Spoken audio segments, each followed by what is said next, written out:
2 जुलाई 2026 द्वितीय पाली सायंकालीन जो UP TET junior level की परीक्षा हुई है, उसमें संस्कृत से आए हुए प्रश्नों को हम लोग सॉल्व करने जा रहे हैं। तो आइए शुरू करते हैं। दोस्तों, इसमें पहला प्रश्न है, प्रकाशः शब्द का विलोम चुनिए। तो 4 ऑप्शन दिए हुए हैं। पहला ऑप्शन है सरलम, दूसरा अंधकारः, तीसरा विस्तृतम और चौथा मध्यम। तो नो डाउट इसका बी ऑप्शन सही हो जाएगा, अंधकारः होगा। 62 नंबर प्रश्न है, चित्रकारः शब्द का तृतीया विभक्ति बहुवचन का रूप क्या होगा। तो इस 62 नंबर प्रश्न में देखा जाए तो पहला ऑप्शन दिया है चित्रकारेषु, दूसरा दिया है चित्रकारैः, तीसरा दिया है चित्रकारस्य और चौथा दिया है चित्रकारान्। तो चित्रकारः शब्द का जो तृतीया विभक्ति बहुवचन का रूप होगा वो चित्रकारैः होगा, चित्रकारैः, रामेण रामाभ्याम रामैः। तो 62 का बी ऑप्शन सही हो जाएगा। और 63 नंबर प्रश्न कह रहा है कि धारा धारा पतति वाक्य में कौन सा अलंकार है। तो दोस्तों, इसमें यमक अलंकार होगा, तो 63 का बी ऑप्शन सही होगा। 64 नंबर प्रश्न है कि वनम शब्द का पर्यायवाची शब्द सुनिए। तो कानन का अर्थ भी वन होता है, इस नाते इस 64 का ए ऑप्शन सही हो जाएगा। उपविशति शब्द में प्रयुक्त उपसर्ग कौन सा है। बड़ा आसान सा प्रश्न है। तो इस 65 नंबर प्रश्न का जो डी ऑप्शन है वह सही हो जाएगा, उपसर्ग लगा हुआ है। पाक कर्ता भोजनम पच्यते वाक्य में कौन सा वाच्य प्रयुक्त किया गया है। 66 नंबर प्रश्न है। और इस 66 नंबर प्रश्न को देखें तो इसमें कहीं न कहीं कर्मवाच्य का विधान दिख रहा है, क्योंकि यहाँ पर भोजनम दिया है, कर्म कारक है उसमें, इस नाते जो है यहाँ पर कर्मवाच्य होगा। 66 का डी ऑप्शन सही हो जाएगा।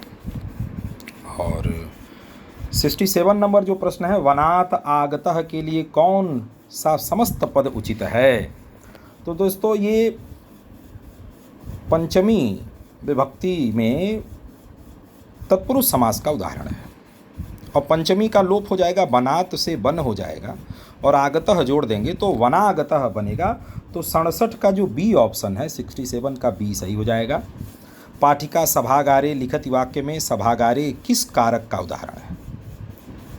तो पाठिका सभागार में लिखती है, तो यहाँ पर आधारोधिकरणम सूत्र के अनुसार अधिकरण कारक होगा। 68 का डी ऑप्शन जो है यहाँ सही हो जाएगा। और आगे बढ़ते हैं। 69 नंबर जो प्रश्न है पूछ रहा है कि आश्रमस्य उपमार्गः में कौन समस्त पद उचित है। तो दोस्तों, ये आश्रमस्य ये भी षष्ठी विभक्ति है और तत्पुरुष समास होगा। षष्ठी तत्पुरुष में षष्ठी का लोप हो जाएगा और आश्रम और उपमार्ग जुड़ जाएगा एक में। तो म में अ है और उ मिल करके गुण संधि हो जाएगी। तो आश्रमोपमार्गः, यानी इसमें जो सी ऑप्शन दिया गया है वह सही होगा। 69 का सी सही हो जाएगा। विन्यासः शब्द में प्रयुक्त उपसर्ग कौन सा है। तो दोस्तों, इसमें वी उपसर्ग है। प्रथम दृष्टया देखा जाए वी, फिर नी उपसर्ग है, फिर आस में आ उपसर्ग है। तो पहला जो उपसर्ग है वो वी उपसर्ग है, इसी नाते 70 नंबर प्रश्न का जो है सी ऑप्शन सही हो जाएगा। 71 नंबर है, धेनु शब्द का प्रथमा बहुवचन रूप क्या होगा। तो धेनु का प्रथमा बहुवचन रूप जो है वो धेनवः होगा, इस नाते 71 का डी ऑप्शन सही हो जाएगा। 72 कह रहा है, शीघ्रम शब्द का विलोम शब्द चुनिए। तो शीघ्र माने जल्दी होता है, शीघ्र माने क्या होता है, जल्दी होता है। तो नो डाउट मंदम माने धीरे होता है।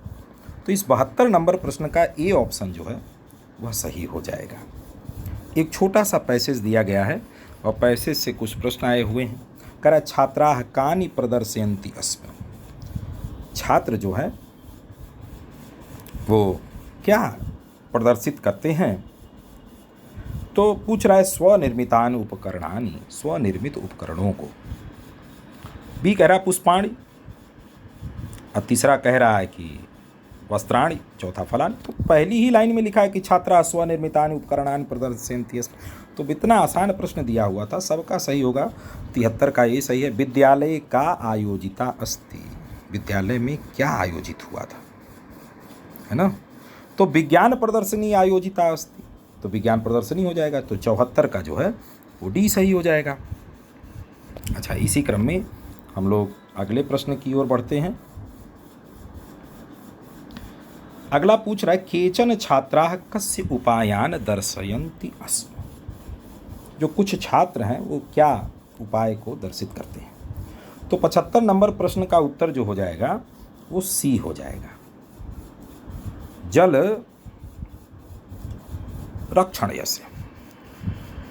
76 नंबर क्वेश्चन पूछ रहा है कि पत्राणि शाखात पतन्ति, पत्ते जो हैं वो शाखाओं से गिरते हैं।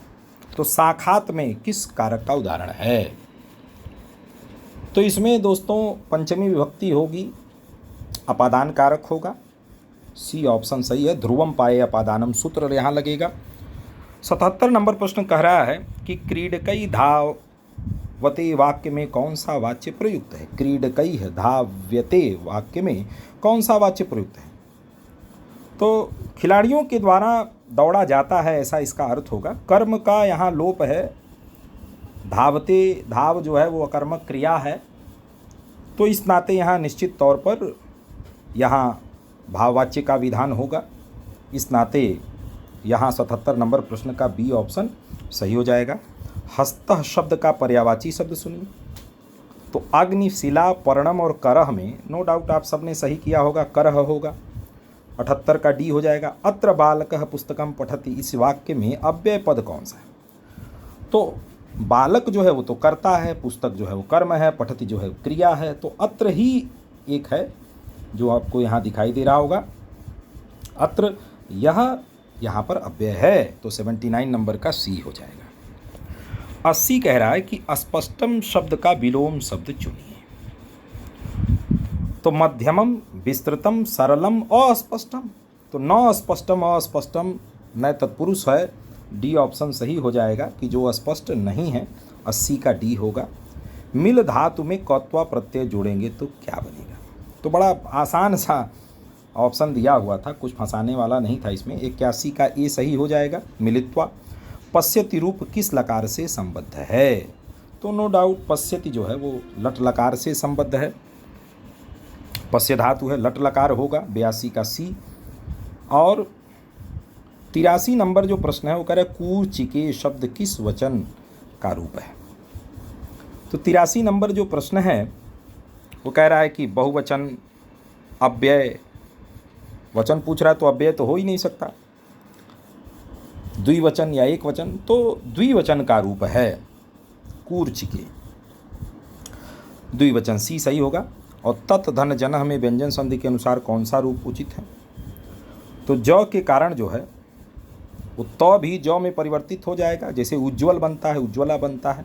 तो तज्जनः यानी 84 का डी ऑप्शन सही होगा। 84 का डी। 85 कह रहा है 85वां सवाल है सदा सत्यम बद बालक, वाक्य में अव्यय कौन है। तो सदा जो शब्द है वही अव्यय है। जो सदा शब्द है वह क्या है, अव्यय है। 85 का ए हो जाएगा। एतानि रूप का लिंग और वचन बताइए। तो एतत, एते, एतान ये नपुंसक लिंग बहुवचन का रूप होगा।